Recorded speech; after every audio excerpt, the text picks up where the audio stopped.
A 12-year-old girl was selling cookies for her chemo until Kim Seokjin, famously known as Jin from BTS, walked up and did something no one expected. The open-air market in Incheon hums with energy. The scent of grilled corn, cinnamon, roasted nuts, and fresh sourdough bread floats through the air, mingling with the salty breeze from the nearby coast.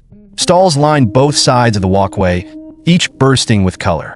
Hand-woven baskets, jars of golden honey, trays of freshly picked fruit. Vendors call out to potential customers, their voices rising above the distant sound of a street musician. That I in the middle of it all. A small folding table stands alone.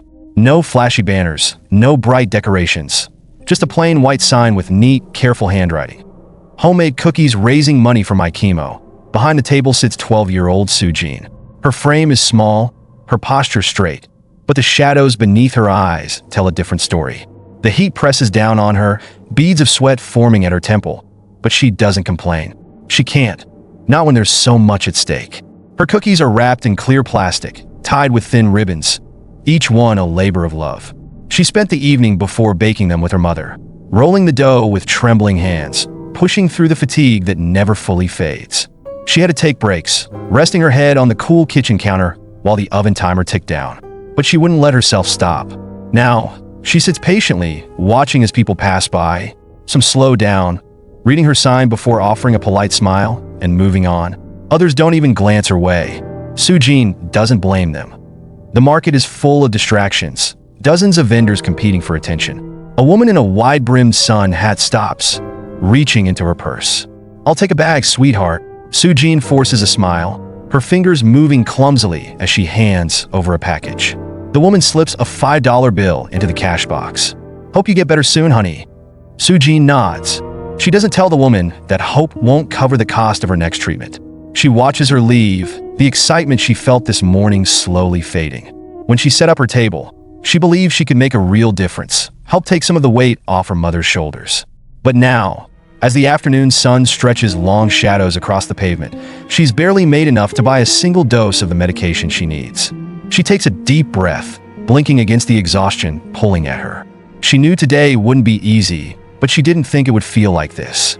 And as she watches another customer walk past without stopping, she begins to wonder if she'll even sell enough to make this worth it. Seokjin shifts in her chair, rolling her shoulders to shake off the stiffness creeping in.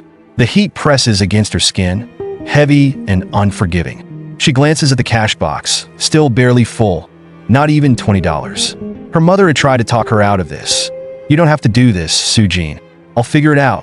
But Seokjin had seen the bills stacking up on the kitchen counter. The way her mother's fingers trembled when she opened them. The way she sighed when she thought Seokjin was asleep, rubbing her temples in the glow of a laptop screen, searching for answers that didn't exist. She couldn't just sit back and watch. Baking cookies had always been their thing, before the hospital visits, before the needles and the pills. They spent weekends in the kitchen together, laughing, covered in flour, sneaking chocolate chips when they thought the other wasn't looking. It was the last piece of normalcy Seokjin had left, so she insisted. Now, watching people pass her by, she starts to wonder if she made a mistake. That a little boy tugs at his father's hand, pointing to the cookies, but the man shakes his head, distracted by his phone. A teenage girl lingers for a moment before moving on, her hands full of bags from other stalls. Seokjin doesn't blame them. They don't know her. They don't owe her anything. But as another hour slips by and the crowd begins to thin, frustration builds in her chest.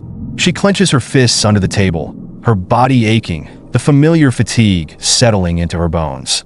She spent so much time fighting against her body, against the sickness, against the odds. And now she's fighting for something else to matter. That a woman stops, her eyes flicking between Seokjin and the sign. She hesitates, then leans in and whispers, "Where are your parents?" Seokjin freezes. "I'm here by myself." The woman frowns, shifting uncomfortably. "Well, maybe someone should be helping you. You shouldn't have to be out here." And then she walks away. Seokjin stares at the ground, her jaw tightening. She knows she shouldn't have to be here. She knows. But what choice does she have? But just as she's about to pack up and call it a day, she hears it. The hushed murmurs, the shift in the energy around her. The market had started to slow down.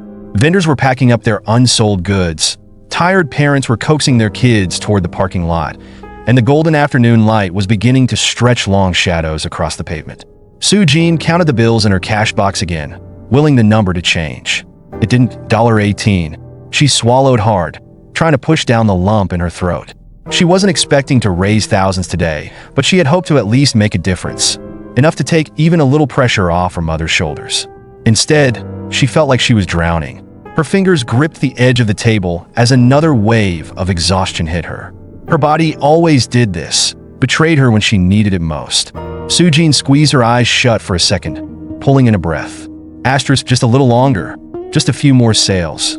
Asterisk, but as she opened her eyes, she realized something had changed. That it was subtle at first, just a shift in the air, a quiet ripple through the market. A group of people had stopped walking, their heads turning in unison towards something behind her. A few murmurs rose, low but charged with something unusual. Sujin frowned. She turned her head slightly, following their line of sight, and that's when she saw him. At first, he just looked like another shopper, a tall man in a dark button-down and jeans, moving through the market at an unhurried pace. But there was something about him, a weight in his presence, a kind of stillness that made people stop mid-step. Sujin blinked, her brain taking a second longer to catch up. Wait. Even though he was younger, his face radiant with a kind of effortless charm, he was unmistakable. The soft, kind eyes, the sharp jawline, the aura of someone who carried the world's attention wherever he went. Kim Seokjin, Jin from BTS. The crowd around her reacted in a way she had never seen before. Some people whispered his name under their breath, as if saying it too loud would shatter the moment. Others stood completely still, as if caught between the desire to approach him and the fear of interrupting whatever unseen force had just settled over the market. Sujin had never seen anything like it. Her friends had always talked about him, about his music, his kindness, the way he carried himself with such grace and humility. But now, standing right in front of her, he felt larger than life. And then he stopped right in front of her table. For a long second, Sujin couldn't breathe. He didn't say anything at first, just stood there, hands in his pockets, his gaze shifting over her table. The cookies, the cash box, the sign. His eyes lingered on the words, "Homemade cookies raising money for my chemo." Sujin didn't move. She wasn't even sure if she could. The world had shrunk to just this moment. Just her, the table, and Kim Seokjin reading the words that had felt so personal just minutes ago. And then he reached into his pocket. The crowd leaned in, waiting. Sujin's heart pounded. Her breath caught somewhere between hope and disbelief. Was he about to buy a cookie? Say something? Offer a kind word? Whatever it was, she knew one thing. This moment was about to change everything. Sujin watched in silence as Kim Seokjin pulled out his wallet. The weight of the moment pressed down on her. A strange mix of excitement, disbelief, and something deeper, something unspoken. He didn't reach for a $5 bill or a 10. Instead, he pulled out a thick stack of crisp $100 bills. The air around them shifted. The murmurs in the crowd grew louder.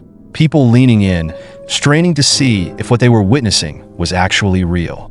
Sujin's fingers trembled slightly as she reached for a bag of cookies. "Sir," her voice cracked, barely above a whisper, "it's $5 a bag." Jin glanced up, those kind eyes locking onto hers. "I know," he said, his voice soft but steady, the kind of voice that carried warmth and reassurance. He placed the entire stack of bills into her cash box. The world seemed to stop. Gasps rippled through the crowd. Someone whispered, "That's got to be at least $5,000.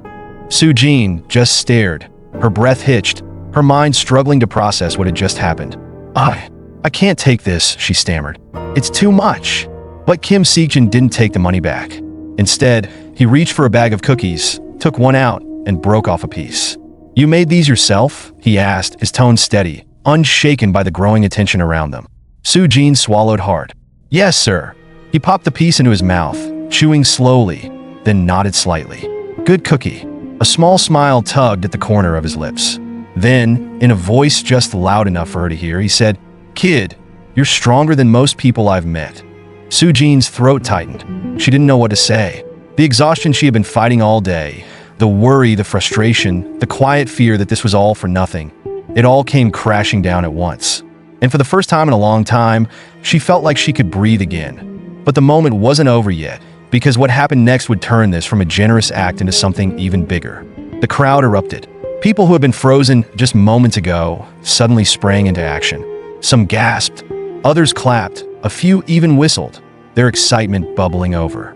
Someone in the back shouted, "Did that really just happen?" Sujin, still stunned, could barely hear them. Her eyes were locked on the stack of bills sitting in her cash box.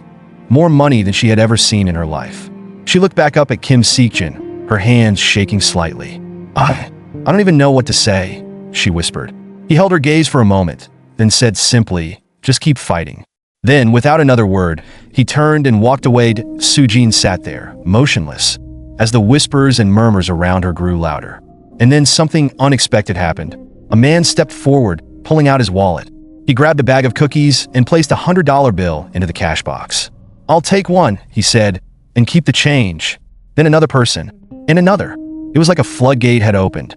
One by one, strangers came forward, each dropping money into the box. 20s, 50s, even more hundreds. The woman who had walked away earlier, the one who had said, "You shouldn't have to be out here," came back. This time, she didn't hesitate. She pressed a crisp $50 bill into Soo-jin's hands and squeezed her fingers gently. "You're not alone, sweetheart," she said softly. Tears burned at the edges of Soo-jin's vision. She looked at the cash box, now overflowing, then at the line forming in front of her table. People weren't just buying cookies anymore. They were rallying behind her. A single moment had turned into something much bigger.